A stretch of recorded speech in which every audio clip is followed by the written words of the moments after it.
안녕하십니까? 안녕하십니까? 예, 오늘 말씀은 열왕기상 17장, 18장입니다. 요절은 18장 39절입니다. 우리 요절을 한번 같이 읽어볼까요? 시작. 모든 백성이 보고 엎드려 말하되 여호와 그는 하나님이시로다. 여호와 그는 하나님이시로다 하니. 예, 우리 제목도 한번 읽어봅시다. 제목 시작. 여호와 그는 하나님이시로다. 예, 기도하겠습니다. 은혜로우신 주님, 오늘도 저희가 성부, 성자, 성령, 삼위 하나님께 예배드릴 수 있는 은혜와 특권을 주셔서 감사합니다. 주께서 우리의 예배를 받으시고 우리의 찬송과 경배를 받으시옵소서.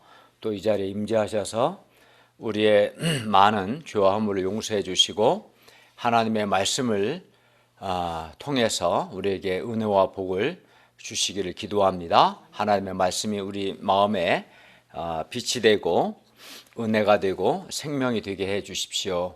예수님의 이름으로 기도하였습니다. 아멘.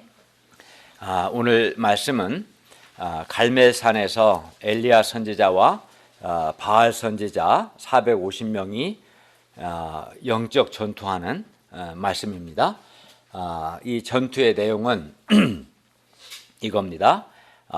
바알이 하나님이냐 아니면 이스라엘의 여호와가 하나님이냐, 누가 하나님인가를 가리는 것이었어요.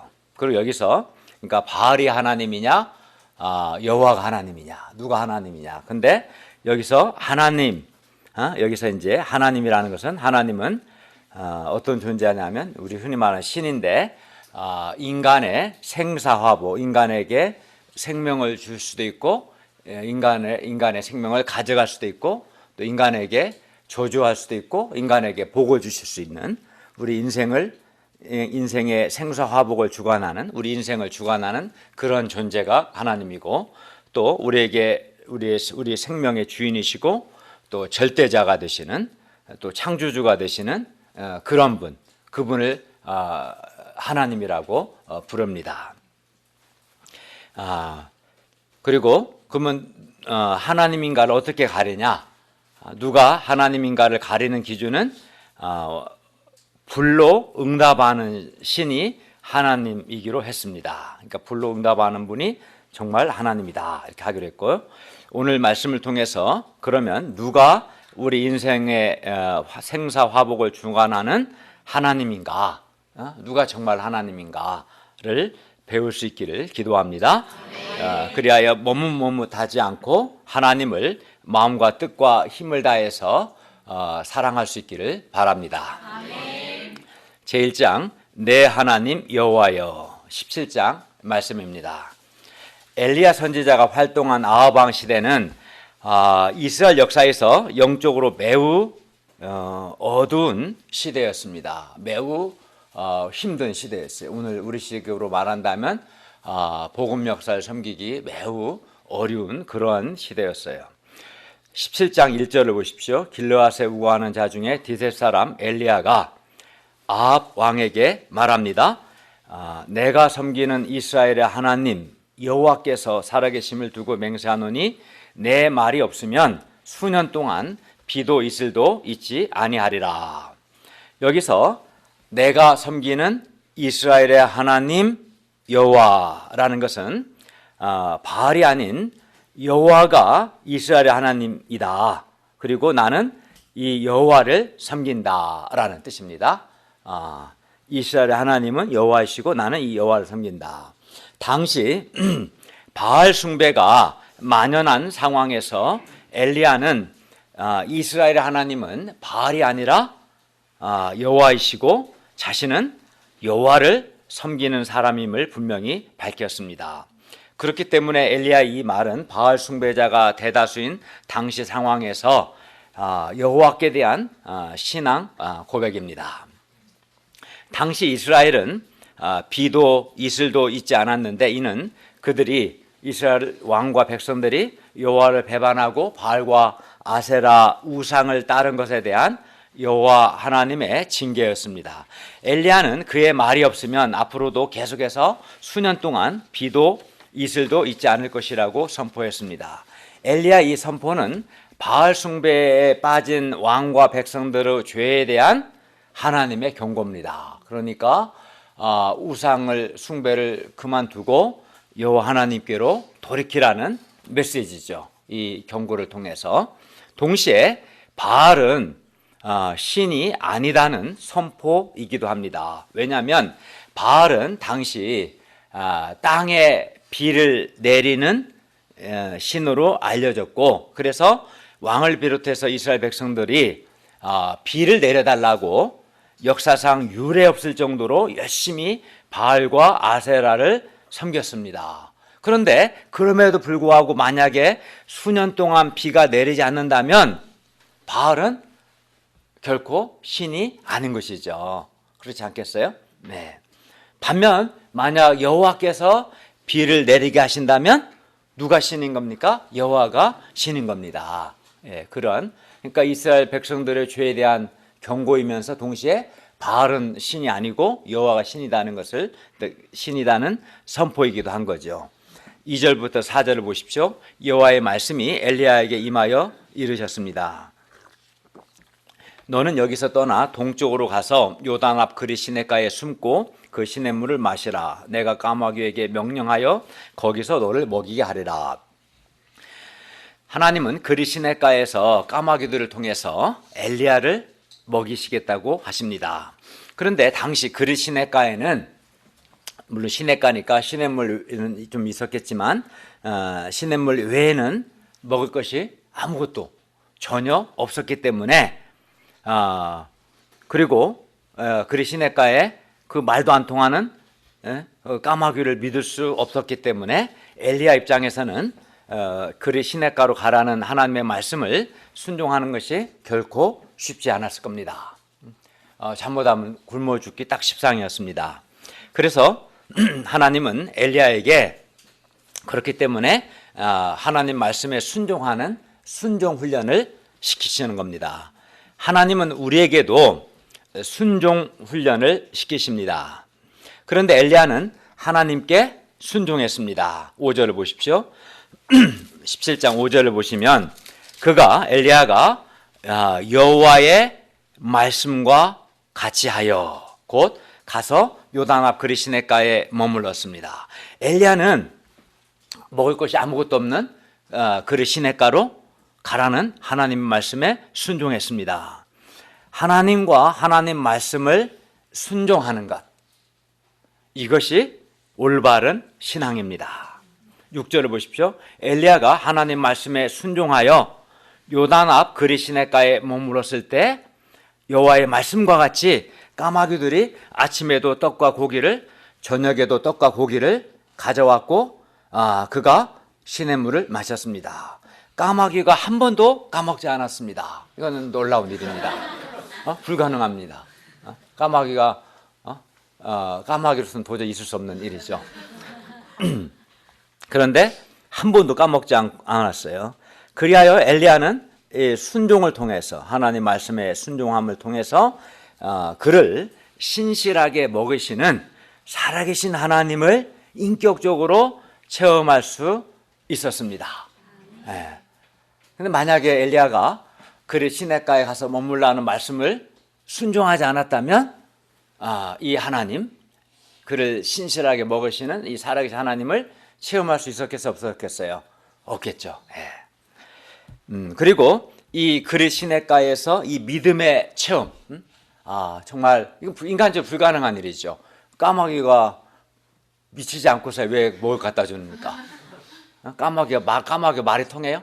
까마귀는 우리가 말도 안 통하잖아요. 근데 그 까마귀가 생각해 보세요. 매일 아침 저녁으로 먹을 것을 계속 일정하게 갖다 줘요? 그게 인간적으로 가능한 일입니까? 불가능한 일이죠. 근데 이 일을 통해서 하나님을 체험한 거죠. 그리고 이 믿음의 체험이 기초가 돼서 엘리야는 후에 죽은 아이를 믿음으로 기도하여 살려내고 또 이스라엘 백성들의 죄에도 도전합니다. 엘리야처럼 이렇게 살아계신 하나님을 체험하려면 우리도 어떻게 합니까? 우리도 하나님의 말씀을 순종해야 합니다. 말씀을 순종하는 것을 배워야 합니다. 우리도 하나님 외에는 아무것도 의지할 것이 없는 인생의 그릿 시냇가에서 하나님을 믿고 하나님께 순종하는 것을 통해서 살아계신 하나님을 인격적으로 곧 나의 하나님으로 체험해야 합니다. 그래야 우리의 믿음이 죽은 믿음이 아니라 살아있는 믿음이 되고 우리 신앙이 죽은 신앙이 아니라 살아있는 신앙이 됩니다. 그러니까 살아계신 하나님을 체험을 해야 돼요. 그래야 그 신앙이 살아있는 신앙이 되는 겁니다. 그리고 이 하나님을 체험하려면 뭐가 먼저냐면 말씀을 순종하는 것을 먼저 해야 합니다. 그러나 사람들은 본능적으로 그릿 시냇가, 여기서 그릿 시냇가란 말은 아무것도 없는 거죠. 먹을 것이 아무것도 없는, 보장된 것이 아무것도 없는, 확실한 것이 아무것도 없는 이런 그릿 시냇가를 싫어합니다. 왜냐하면 그릿 시냇가 까마귀 이 상황은 매우 불안하기 때문입니다. 그러나 그렇기 때문에 의지할 것이 없고 불안하기 때문에 이 그릿 시냇가 까마귀 훈련은 오직 하나님만을 믿고 하나님만을 의지하는 것을 배울 수 있는 좋은 기회입니다. 정말 하나님을 믿고 의지하는 것을 배우는 훈련이 되는 겁니다. 사람은 내 호주머니에 한 100만 원이 있을 때와 만 원이 있을 때와 500원밖에 없을 때 기분이 달라져요. 100만 원 있을 때는 여유가 있어요, 마음에. 근데 돈 하나도 배는 고 아무것도 없어요. 그럼 마음이 가난해져요. 왜 그러겠어요? 본능적으로 자기가 가지고 있는 걸 의지합니다, 인간은. 그리고 의지할 것이 없으면 인간은 불안해지는 거예요. 그게 인간의 속성이죠. 그렇기 때문에 그릿 시냇가처럼 내가 의지할 만한 어떤 확실한 것, 보장된 어떤 것이 아무것도 없으면 불안하긴 하지만 그렇기 때문에 정말 하나님만을 내가 믿고 의지할 수 있는, 의지하는 것을 배우는 좋은 기회가 되는 겁니다. 그래서 살아계신 하나님을 나의 하나님으로 내가 인격적으로 체험함으로 살아있는 믿음을 배울 수 있는 좋은 기회입니다. 그릿 시냇가가 아니고는 살아있는 하나님을 체험하기가 쉽지 않습니다. 하나님은 우리를 사랑하셔서 우리를 믿음의 사람으로 키우시기 위해서 때로 내가 인간적으로 믿고 의지할 것이 없는 그릿 시냇가 까마귀 상황을 우리에게 허락하십니다. 그러나 이때 우리가 불안해하거나 두려워해서는 안 됩니다. 이때가 물론 인간적으로는 매우 불안하지만 사실은 살아계신 하나님을 인격적으로 체험할 수 있는 좋은 기회입니다. 우리가 우리 인생의 그릿 시냇가에서 하나님께 순종함으로 살아계신 하나님을 나의 하나님으로 인격적으로 만날 수 있기를 기도합니다. 저도 제 삶 속에서 인생의 그릿 시냇가가 여러 번 있었고 그때 살아계신 하나님을 여러 번 체험할 수 있었어요. 그리고 그 체험이 정말 죽은 신앙이 아니라 살아있는 신앙을 갖는 계기가 됐던 것 같아요. 7, 8절을 보십시오. 땅에 비가 내리지 아니하므로 얼마 후에 그 시내가 말랐습니다. 이때 여호와의 말씀이, 그러니까 그릿 시냇가에 더 이상 머물 수 없는 상황이 된 거죠. 이때 여호와의 말씀이 엘리야에게 임하여 이르셨습니다. 9절을 다 같이 한번 읽어볼까요? 9절 시작. 너는 일어나 시온에 속한 사르밧으로 가서 거기 머물라. 내가 그곳 과부에게 명령하여 내게 음식을 주게 하였느니라. 하나님은 엘리야에게 이번에는 시돈에 속한 사르밧으로 가서 거기 머물라고 하십니다. 그리하면 그곳 과부를 통해서 음식을 주겠다고 하십니다. 아까는 까마귀를 통해서 먹을 걸 주겠다고 했는데 이번엔 사르밧 과부를 통해 음식을 주겠다 말씀합니다. 그리고 여기 시돈은 그릿 시냇가는 이제 이스라엘 지역이겠지만 이 시돈은 아합의 아내인 이세벨의 고향으로 당시 바알과 아세라 우상 숭배의 중심지였습니다. 그리하여 이곳으로 가면 이곳 사람들은 여호와의 종인 엘리야에게 아주 적대적인 반응을 할 수 있었습니다. 그리고 뿐만 아니라 사르밧은 당시 극심한 가뭄에 시달리고 있었습니다. 그러니까 굉장히 적대적이고 먹을 것이 없는 곳으로 보내신 거예요. 하나님께서 극심한 가뭄에 시달린 곳으로 가라는 거예요. 하나님은 엘리야를 이렇게 가나안 우상 숭배의 중심지요 당시 극심한 가뭄 가운데 있는 사르밧에 보내십니다. 그리고 그것도 한 가난한 과부에게 보내십니다.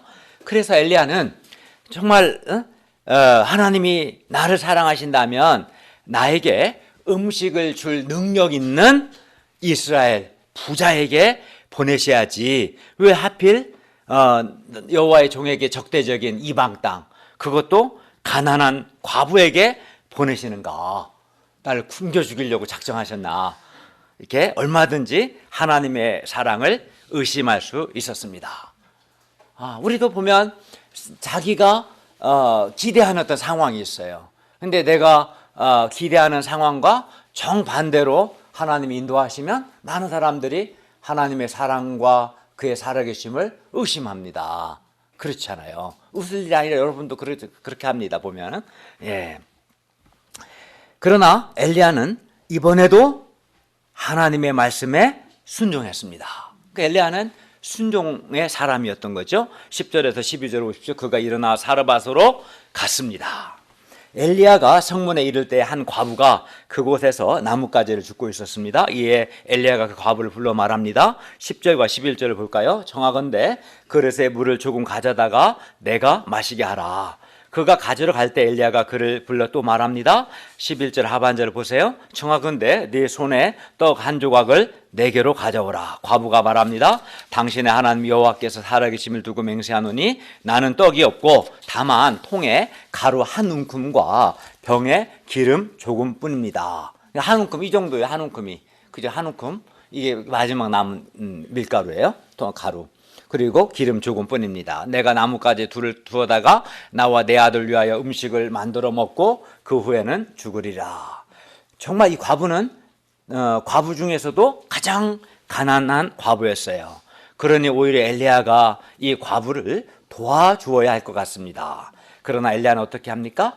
엘리야는 가난한 과부에 대한 미안한 생각, 아무리 하나님의 말씀이라도 내가 이 가난한 과부에게 너무하는 거 아닌가 하는 인간적인 생각 등을 극복하고 믿음으로 분명하게 말합니다.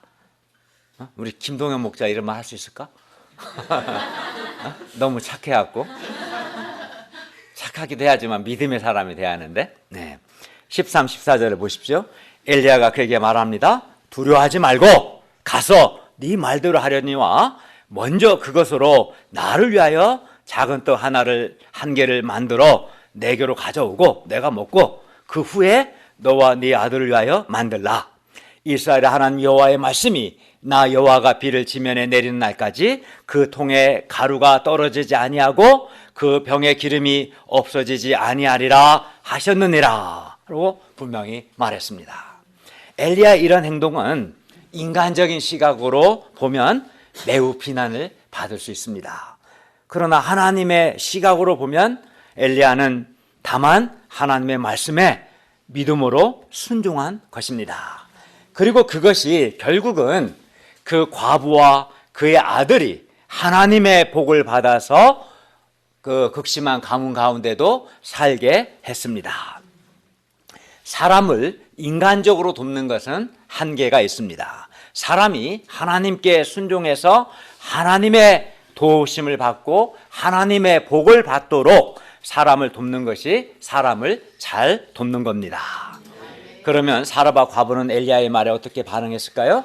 이런 상황에서 보통 과부 같으면 내가 이런 말까지는 안 하려고 했는데 당신 여호와의 종 맞아? 당신 가난한 과부에게 너무 심한 거 아니야? 내가 가난한 과부라고 나에게 너무 함부로 하는 거 아니에요? 등 인간적으로 반응하기 쉽습니다. 그러나 놀랍게도 이 과부는 엘리야의 말에 순종했습니다.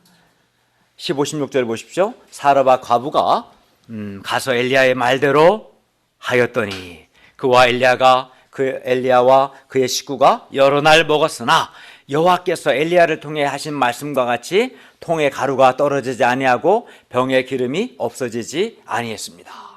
사르밧 과부가 인간적 생각을 하지 않고 엘리야를 통해 주신 하나님의 말씀에 순종했을 때 놀라운 역사가 일어난 겁니다. 사르밧 과부는 역시 대단한 믿음의 사람이었습니다. 이 과부는 비록 시돈 이방인이었지만 모든 이스라엘 사람보다 더 훌륭했습니다. 그래서 예수님께서도 사실 몇백 년, 한 800년 후에 예수님 오시는데 예수님께서도 누가복음 4장 26절에서 시돈 땅에 있는 이 사르밧 과부를 칭찬하십니다. 믿음의 사람이다. 사르밧 과부처럼 하나님 말씀에 순종하는 사람이 하나님의 도우심, 하나님의 은혜를 경험합니다. 그러니까 엘리야도 순종했고 사르밧 과부도 순종했습니다. 하나님의 역사는 이렇게 하나님의 말씀에 순종하는 사람들을 통해서 일어납니다. 그런데 하나님 말씀에 순종하려면 사람이 자기 생각을 내려놓아야 합니다. 자기 생각을 고집하는 마음을 내려놓아야 합니다. 하나님 앞에 겸손해야 합니다. 근데 많은 사람들이 말하면 듣질 않아요. 자기 생각을 계속 고집해요. 그게 바로 교만입니다. 자기 생각을 고집하는 교만을 내려놓고 하나님 앞에 겸손해야 하고 하나님을 믿어야 합니다. 그래야 순종할 수 있습니다. 그리고 순종을 해야 하나님의 도우심을 체험하는 겁니다. 하나님은 기근의 때에 까마귀와 사르밧 과부를 통해서 엘리야를 먹이셨습니다. 3년 동안 엘리야는 겉으로는 아무 한 일이 없었습니다. 잘 먹고 잘 쉬었어요. 나도 이렇게 쉬고 싶은데 저도 이런 훈련을 하고 싶어요. 아침 먹고 산책하고 낮잠 자고 쉬다가 저녁에 또 먹고 그 까마귀를 통해서 사르밧에서도 얼마나 좋아요. 어쨌든 엘리야는 3년 동안 잘 먹고 잘 쉬었어요. 그러나 그 기간 동안 그는 가장 실제적인 문제라고 할 수 있는 이 먹는 문제, 이 생존의 문제, 이 생활의 문제를 통해서 나를 먹이시는 살아계신 하나님을 인격적으로 체험했습니다. 이것도 굉장히 중요한 거예요, 사실은. 이 먹고 실제적인 문제를 통해서 살아계신 하나님을 체험하는 것이 굉장히 중요합니다. 우리도 엘리야처럼 우리의 가장 실제적인 문제인 먹고 사는 문제에서부터 또는 학생들은 공부하는 문제에서부터 또는 직장인은 이제 뭐 직장을 얻거나 또 직장 생활하는 문제에서부터 어쨌든 각 사람에게 다 자기 처한 상황에서 실제적인 문제가 있는데 그 실제적인 문제에서부터 살아계신 하나님을 믿는 믿음을 배우고 믿음의 체험을 해야 합니다. 어떻게 체험해야 합니까? 어떻게 체험할 수 있습니까? 예를 들어서 가령 마태복음 6장 33절 너희는 먼저 그의 나라와 그의 의를 구하라 그리하면 이 모든 것을 너희에게 더하시리라는 말씀 순종을 통해서 살아계신 하나님을 체험해야 합니다. 많은 사람들이 먹고 사는 실제 문제에 대한 염려와 불안, 두려움 때문에 갈등하다가 중간에 하나님을 떠나는 것을 봅니다. 그러나 사실은 오히려 먹고 사는 이 실제적인 문제야말로 또 이 외에도 우리의 뭐 직장 문제든 여러 실제적인 문제들 있잖아요. 그런 실제적인 문제야말로 우리가 살아계신 하나님을 인격적으로 체험할 수 있는 좋은 기회인 것입니다. 그러니까 문제가 있기 때문에 힘들기도 하지만 그 양면성이 있는 거예요. 문제가 있기 때문에 하나님께 기도하고 살아계신 하나님을 체험할 수 있는 좋은 기회인 겁니다. 사람들은 아무 문제가 없기를 바라죠. 아무 문제가 없으면 하나님 의지하지도 않고 살아계신 하나님을 체험할 기회도 없는 거예요. 그러니까 우리가 생각을 좀 바꾸셔야 돼요. 문제들 때문에 내가 믿음을 살기 힘든 게 아니라 문제 해결하고 나서 믿음을 사는 게 아니라 오히려 그 문제를 통해서 하나님을 의지하고 하나님을 체험하는 기회로 삼아야 합니다.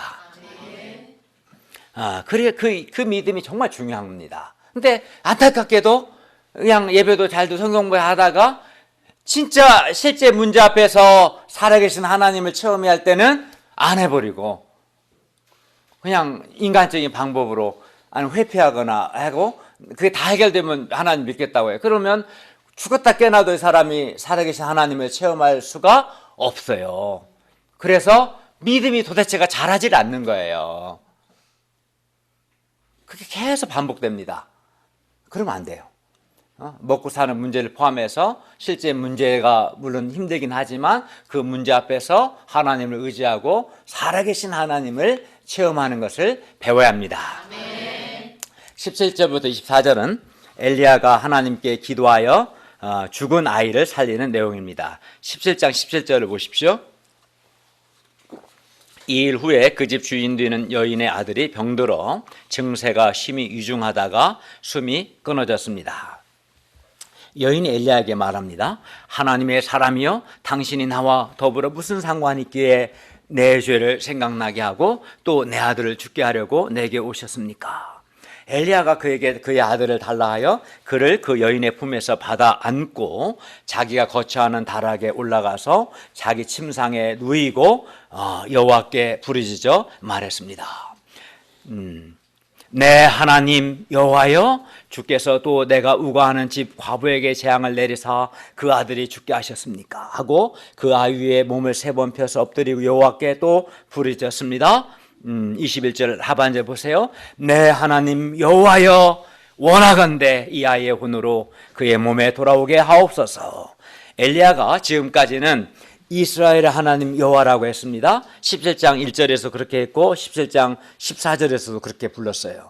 그런데 두 번의 이 먹는 훈련을 통해서 살아계신 하나님을 인격적으로 체험하고 나서 이제는 이스라엘 하나님이 아니라 내 하나님, 나의 하나님 여호와라고 말합니다. 그리 시내가에서 까마귀를 통해서 나를 먹이신 내 하나님, 사르밧 과부를 통해서 나를 먹이신 나의 하나님 여호와여, 여호와여, 내 하나님 여호와여, 나의 하나님이라고 그는 체험의 기초에서 하나님을 부릅니다. 엘리야는 여호와께서 인간의 생사화복을 주관할 뿐만 아니라 엘리야 자신의 기도를 들으신다는 것을 믿고 믿음으로 기도했습니다. 17장 22절을 보십시오. 여호와께서 엘리야의 소리를 들으심으로 그 아이의 혼이 몸으로 돌아오고 살아났습니다. 여호와께서 엘리야의 소리를, 엘리야의 기도를 들으셨습니다. 여기서 우리는 여호와 하나님은 우리의 소리를 들으신다, 우리의 기도를 들으신다는 것을 배웁니다. 우리는 기도할 때 하나님은 듣지 않고 나 혼자 그냥 허공에다가 말한 것 같은 느낌이 들 때가 있습니다. 그러나 하나님은 은밀한 중에 우리를 보시고 은밀한 중에 우리를 들으십니다. 그렇기 때문에 우리는 하나님께서 내 소리를 들으신다, 하나님께서 내 소리를 들으신다는 이 확신을 가지고 하나님께 기도해야 합니다. 17장 23, 24절을 보십시오. 엘리야가 그 아이를 안고 다락에서 방으로 내려가서 그 어머니에게 주며 말합니다. 보라, 내 아들이 살아났느니라. 여인이 엘리야에게 이릅니다. 내가 이제야 당신은 하나님의 사람이시오, 당신의 입에 있는 여호와의 말씀이 진실한 줄 아노라. 이는 과부의 신앙 고백입니다. 과부는 엘리야를 하나님의 사람으로 마음 깊이 인정했습니다. 뿐만 아니라 여호와의 말씀이 진실하다는 것을 체험했습니다. 그리고 그리하여 이제는 바알이 아닌 이스라엘의 하나님 여호와가 정말 하나님이시다는 것을 체험한 겁니다. 우리를 통해서도 양들 가운데 사르밧 과부와 같은 신앙 고백이 있기를 간절히 기도합니다. 내가 그렇게 기도할 수 있어야 돼요. 내 하나님 여호와여, 체험의 기초에서 기도할 수 있어야 합니다. 제2장 여호와가 만일 하나님이면 그를 따르고 바알이 만일 하나님이면 그를 따르라. 18장 말씀입니다. 18장 1, 2절을 보십시오. 많은 날이 지나고 제3년에 여호와의 말씀이 엘리야에게 임하여 이르셨습니다. 1절을 보세요. 너는 가서 아합에게 보이라. 내가 비를 지면에 내리리라. 엘리야가 아합에게 보이려고 가니 그때 사마리아의 기근이 심했습니다. 이 기근은 우상숭배 죄에 대한 하나님의 징계였습니다. 3, 4절을 보십시오. 아합이 왕궁 맡은 자 오바댜를 불렀으니 이 오바댜는 여호와를 지극히 경외하는 사람이었습니다. 그리하여 이세벨이 여호와의 선지자를 멸할 때 오바댜가 선지자 100명을 가지고 50명씩 굴에 숨기고 떡과 물을 먹였습니다. 오바댜는 악한 왕 아합의 신하이면서도 하나님을 경외했습니다. 그리하여 자기 권세로 하나님의 종들을 보호했습니다. 아합 시대가 부패했지만 오바다 같은 믿음 여호와를 믿는 믿음의 사람이 있었습니다. 우리 평신도 목자님들도 이 오바다 같이 비록 상관이 악할지라도 하나님을 경외함으로 하나님의 종들과 하나님의 양들을 보호할 수 있기를 기도합니다. 18장 16절에서 18절을 보십시오. 오바다가 가서 아합을 만나 그에게 말하매 아합이 엘리야를 만나러 가다가 엘리야를 볼 때에 아합이 그에게 말합니다. 18장 17절 하반절입니다. 이스라엘을 괴롭게 하는 자여 너냐? 네가 이스라엘을 괴롭게 하는 거지? 그러자 엘리야가 대답합니다. 18절을 보세요. 내가 이스라엘을 괴롭게 한 것이 아니라 당신과 당신의 집이, 당신의 아버지의 집이 괴롭게 하였으니 이는 여호와의 명령을 버렸고 당신이 바알들을 따랐기 때문입니다. 아합은 엘리야 때문에 3년 동안 가뭄이 들었다고 생각했는데 이에 대해 엘리야는 자신이 이스라엘을 괴롭게 한 것이 아니라 여호와의 명령을 버리고 바알을 따른 그들의 죄가 이스라엘을 괴롭게 했다고 말했습니다. 그렇습니다. 그들이 고통받는 것은 엘리야 때문이 아니라 그들의 죄 때문입니다. 그러므로 우리는 괴로움이 임할 때 주님의 종들을 원망할 것이 아니라 내가 어떤 점에서 하나님께 범죄했는가 자신을 돌아보고 회개해야 합니다. 엘리야가 아합에게 제안합니다. 19절을 보십시오. 한번 19절 읽어볼까요? 시작.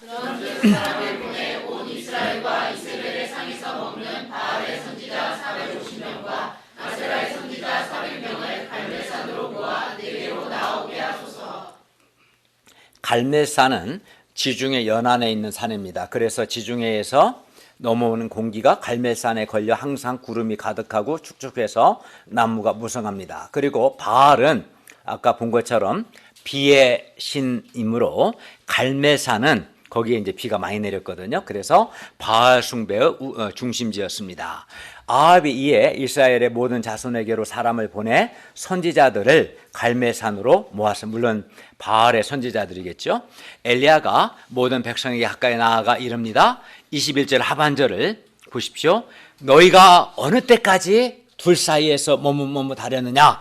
여호와가 만일 하나님이면 그를 따르고 바알이 만일 하나님이면 그를 따를지니라. 엘리야는 여호와와 바알 사이에서 머뭇머뭇하는 백성들에게 여호와와 바알 중에서 하나를 선택하도록 도전했습니다. 그러나 백성이 말 한마디도 대답하지 않았습니다. 여전히 머뭇머뭇하고 있는 것이죠. 여호와와 바알 사이에서 머뭇머뭇하는 것은 바른 신앙이 아닙니다. 이것은 혼합주의요, 이것은 우상 숭배입니다. 그런데 오늘날도 여호와 하나님과 세상 사이에서 머뭇머뭇하는 사람들이 많습니다. 하나님을 믿는다고 하면서도 마음과 뜻과 힘을 다해 하나님을 사랑하지는 않습니다. 하나님보다 현대의 바알이라 할 수 있는 세상 물질과 세상 화려함과 세상 쾌락을 더 사랑합니다. 사람들이 당시 바알을 숭배한 것은 바알을 위해서가 아닙니다. 바알이 비를 내리고 농사의 풍요를 가져와서 바알을 잘 섬기면 물질적인 풍요를 얻을 거라고 기대했기 때문에, 그래서 바알 숭배는 결국은 물질 숭배고 풍요를 숭배하는 거예요. 사실은 바알 숭배 이면에는 물질과 풍요와 쾌락이 있었던 겁니다. 그렇기 때문에 이제 똑같은 거죠. 본질은 바알이나 오늘날 세상 물질, 세상 화려함, 세상 쾌락은 본질은 다 똑같은 거예요. 그런데 사람들이 하나님 믿는다고 하면서도 하나님보다 현대의 바알이라 할 수 있는 세상 물질과 세상 화려함과 세상 쾌락을 하나님보다 더 사랑합니다. 하나님을 섬기면 세상에서 내가 소외되고 현실적으로 불이익을 받지는 않을까 두려워합니다. 그리하여 결단하지를 않고 하나님과 세상 사이에서 하나님과 세상 물질과 화려함 사이에서 쾌락 사이에서 머뭇머뭇합니다. 그런데 머뭇머뭇하는 사람은 알아야 할 것은 이렇게 머뭇머뭇하면 신앙생활을 아무리 오래 해도 그 사람은 결코 살아계신 하나님을 체험하지 못하고 믿음도 성장하지 못합니다. 않습니다. 물론 신앙에 좋은 영향을 끼치지도 못합니다. 그리고 결국은 하나님의 징계를 받을 겁니다. 그러므로 우리는 더 이상 머뭇머뭇하지 말고 여호와와 바알 중에서 하나를 선택해야 합니다. 그래서 여호와가 정말 하나님이면, 여호와가 정말 인간의 인생의 생사화복을 주관하는 하나님이라면 정말 인간에게 생명을 주시기도 하고 생명을 가져가기도 하고 우리 인생을 심판할 수도 있고 우리 인생에 복을 줄 수도 있는, 정말 여호와가 하나님이시라면 여호와를 마음과 뜻과 힘을 다해서 사랑해야 합니다. 그러면 오늘 말씀을 통해서 정말 누가 하나님인가 분명히 배우면 좋겠습니다. 22절부터 24절을 보십시오. 엘리야가 백성에게 말합니다. 여호와의 선지자는 나만 홀로 남았으나 바알의 선지자는 450명이로다. 그러니까 1대 450인 거죠. 그런즉 송아지 둘을 우리에게 가져오게 하여 그들은 송아지 한 마리를 택하여 각을 떠서 나무 위에 놓고 불은 붙이지 말며 나도 송아지 한 마리를 잡아서 나무 위에 놓고 불은 붙이지 않고 너희는 너희 신의 이름을 부르라. 나는 여호와의 이름을 부르리니 이에 불로 응답하는 신 그가 하나님이로다. 그게 진짜 하나님이다. 이렇게 하기로 했어요. 그러자 백성이 다 그 말이 옳도다라고 대답했습니다. 여호와와 바알 중에 누가 하나님입니까? 불로 응답하는 신 그가 하나님입니다. 여기서 하나님이란 방금 본 것처럼 인간의 생사화복을 주관하는 절대자 신을 의미합니다. 초월자, 전능자, 우리 구원자, 창조주를 의미합니다. 그분이 바로 하나님인 거죠. 이스라엘의 여호와가 하나님입니까? 아니면 가나안 바알이 하나님입니까? 그리고 오늘날 우리 가운데는 누가 하나님입니까? 누가 하나님입니까? 오늘날 물질, 돈, 쾌락, 기술, 문명 등 현대의 바알 곧 신 바알이 신으로 등장하고 이것이 바알 곧 현대의 신으로 등장하고 있습니다.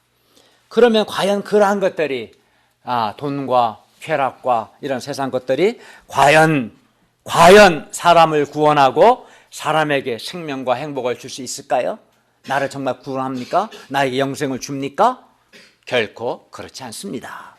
우리는 오늘 말씀을 통해서 누가 우리 하나님인가를 오늘 분명히 해야 합니다. 그리고 여호와가 만일 하나님이면 여호와를 따르고 바알이 만일 하나님이면 바알을 따라야 합니다.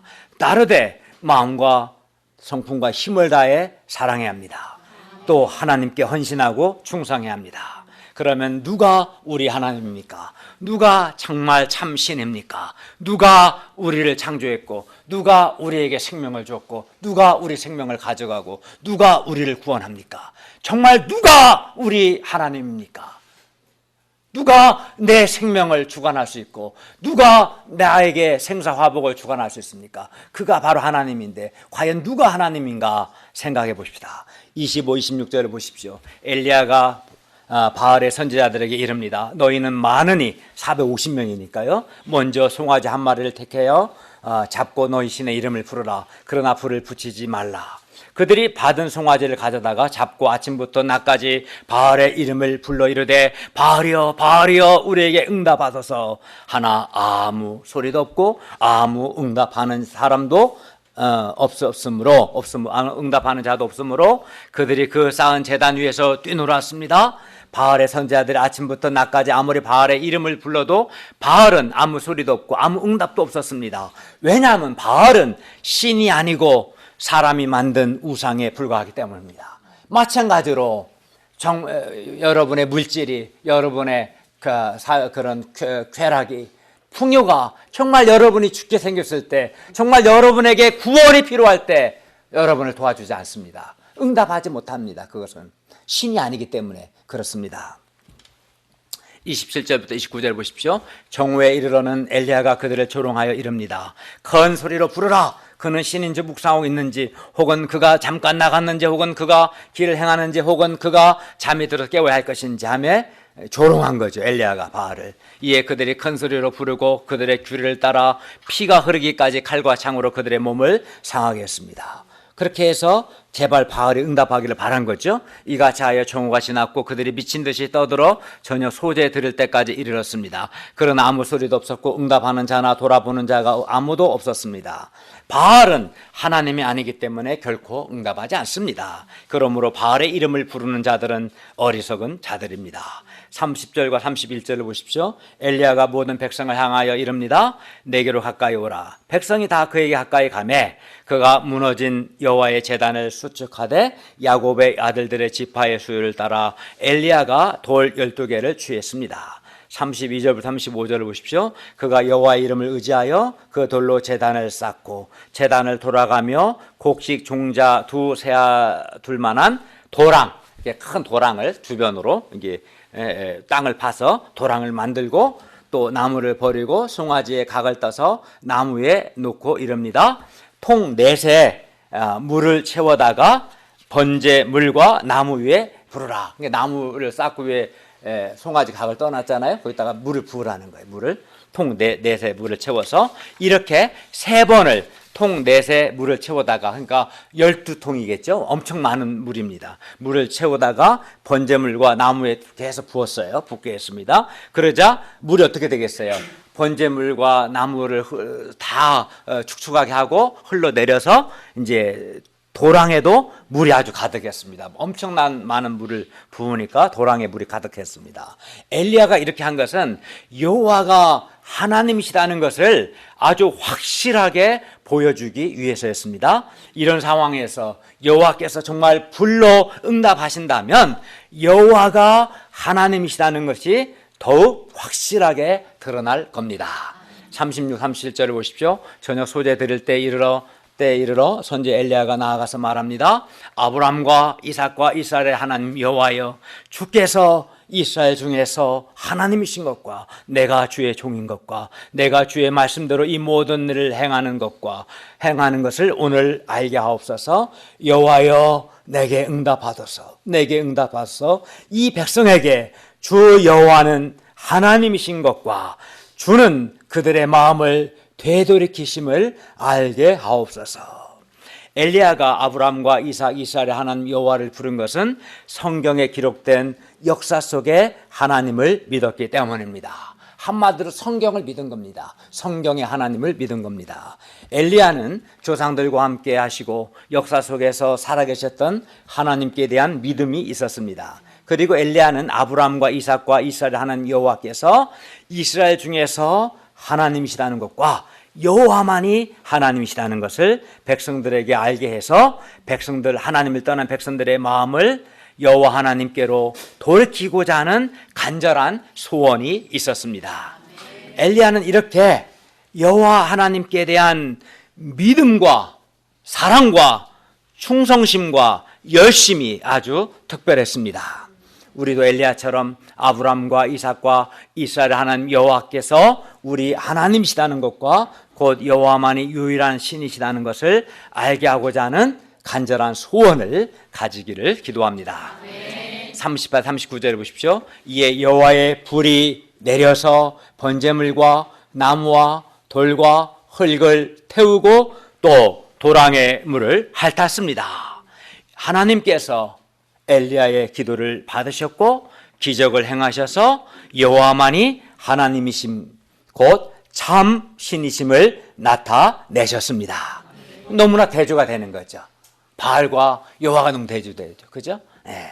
그래야 이것을 보고 사람들이 여호와의 살아계심과 여호와가 하나님이심을 백성들이 알게 되었습니다.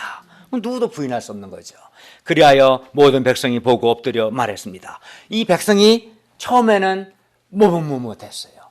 언제까지 하려는 해도 여전히 못했어요. 근데 여호와께서 불로 응답하신 것을 계기로 이 백성들의 태도가 좀 바뀌어요. 39절 한번 볼까요? 여호와 그는 하나님이시로다. 여호와 그는 하나님이시로다. 백성들은 여호와를 하나님으로 인정하고 고백했습니다. 백성들이 볼 때 불로 응답하신 여호와가 살아계신 하나님이었습니다. 40절을 보십시오. 엘리야가 그들에게 바알의 선지자를 잡되 그들 중 하나도 도망하지 못하게 했고 이에 잡았습니다. 엘리야가 그들을 기손 시내로 내려다가 거기서 죽였습니다. 엘리야가 바알 선지자들을 다 죽인 것은 우상 숭배를 철저히 제거하기 위함이었습니다. 우리도 우리 속에 있는 이런 불신앙과 우상 숭배적인 요소를 철저히 제거해야 합니다. 그러니까 내가 하나님을 섬기지 않는 그런 요소들, 인간적인 것들, 불신앙적인 것들, 또 세상을 의지하는 마음들, 이것들을 철저히 회개하고 제거해야 합니다. 41절에 43절을 보십시오. 엘리야가 아합에게 이릅니다. 올라가서 먹고 마시소서. 큰 비 소리가 있나이다. 아합이 먹고 마시러 올라갔습니다. 엘리야가 갈매산 꼭대기로 올라가서 땅에 꿇어 엎드려 그의 얼굴을 무릎 사이에 놓고 7번까지 간절히 기도했습니다. 그러니까 하나님께서 비를 주신다 했지만 엘리야는 정말 믿었기 때문에 간절히 기도한 거죠. 엘리야가 이렇게 간절히 기도했을 때 3년 만에 큰 비가 내렸습니다. 45절을 보십시오. 조금 후에 구름과 바람이 일어나서 하늘이 캄캄해지며 큰 비가 내렸습니다. 여러분, 불로 응답하신 분도 여호와이셨고 성경의 하나님이 여호와는 성경에 기록된 하나님의 이름이 여호와입니다. 아브라함 하나님, 이삭, 야곱의 하나님의 이름이 여호와입니다. 불로 응답하신 분도 여호와이셨고 이렇게 큰 비를 내리시는 분도 여호와이셨습니다. 물론 까마귀를 통해 엘리야를 먹이신 분도 여호와이셨고 사르밧 과부를 통해 엘리야와 과부의 가족을 먹이신 분도 여호와이셨고 과부의 죽은 아들을 다시 살리신 분도 여호와이셨습니다. 이를 통해서 말하는 메시지는 뭡니까? 여호와가, 성경의 하나님 여호와가 참 하나님이십니다는 겁니다. 여호와가 정말 살아계신 진짜 참 하나님이시라는 것이 더 분명히 드러나게 되었습니다. 결론입니다. 이상에서 우리는 성경에 기록된 아브라함과 이삭과 이스라엘의 하나님 여호와만이 살아계신 하나님이시다는 것을 배웠습니다. 이게 가장 중요한 메시지입니다. 성경에 기록된 여호와 하나님이 여호와만이 정말 살아계신 하나님이시다. 이겁니다. 그래야 우리는 우리의 생사화복을 주관하시고 또 여호와는 그래야 우리의 생사화복을 주관하시고 또 우리의 기도를 들으십니다. 왜입니까? 여호와가 하나님이시기 때문에 여호와만이 살아계신 참 하나님이시기 때문에 여호와가 우리 생사화복을 주관하시는 것이고 또 우리의 기도를 들으시는 겁니다. 그러므로 우리가 더 이상 머뭇머뭇하지 않고 마음과 뜻과 힘을 다해서 여호와 하나님을 사랑할 수 있기를 기도합니다. 그리고 우리도 엘리야처럼 열심을 가지고 불경건과 불신앙 가운데 있는 사람들을 하나님께로 돌이킬 수 있기를 기도합니다. 그리고 말씀 순종을 통해서 엘리야처럼 말씀 순종을 통해서 살아계신 여호와 하나님을 체험한 여호와 엘리야처럼 우리도 말씀 순종을 통해서 살아계신 여호와 하나님을 나의 하나님으로 인격적으로 체험할 수 있기를 기도합니다. 그러니까 나의 실제 문제 앞에서 실제 많은 문제가 있어요. 문제 앞에서 어두워지거나 자꾸 문제를 회피하지 말고 또 자기 생각을 계속 고집하지 말고 하나님의 말씀, 하나님의 뜻에 순종함으로써 하나님이 살아계신 하나님을 체험하고 그러면 이제 내가 기도가 달라지죠. 나의 하나님 여호와여, 내 하나님 여호와 이렇게 기도하고 도전하는 사람이 됩니다. 그래서 먼저는 우리가 순서가 어떻게 되겠어요? 내가 내 실제 여러 문제 앞에서 말씀 순종을 통해서 살아계신 하나님을 체험해야 합니다. 그래야 우리가 믿음으로 도전할 수 있습니다. 그래서 오늘 말씀을 통해서 여호와만이 참 하나님이시다는 것과 말씀 순종을 통해서 살아계신 하나님을 나의 하나님으로 체험할 수 있기를 기도합니다. 네, 기도하겠습니다. 은혜로우신 주님, 오늘 열왕기상 17, 18장 말씀을 통해서 여러 사건들을 통해서 여호와만이 정말 살아계신 하나님이시다. 우리를 창조하셨고 우리에게 생명을 주셨고 우리 생명을 가져가실 수 있고 우리를 저주할 수도 있고 우리를 심판할 수 있고 그러나 동시에 또 우리에게 복을 주실 수 있는 우리 생사화복의 주인이심을 하나님이심을 가르쳐 주셔서 감사합니다. 또 말씀 순종을 통해서 우리도 살아계신 하나님을 체험해야 함을 가르쳐 주셔서 감사합니다. 저희가 이제 뭐뭐뭐뭐 하지 않고 여호와 하나님을 마음과 뜻과 힘을 다해 사랑하고 하나님께 충성하도록 도와주시고 우리의 삶의 여러 문제 앞에서 하나님 말씀을 순종함을 통해서 살아계신 하나님을 체험하고 우리 믿음이 성장하도록 도와주십시오. 예수님의 이름으로 기도하였습니다. 아멘.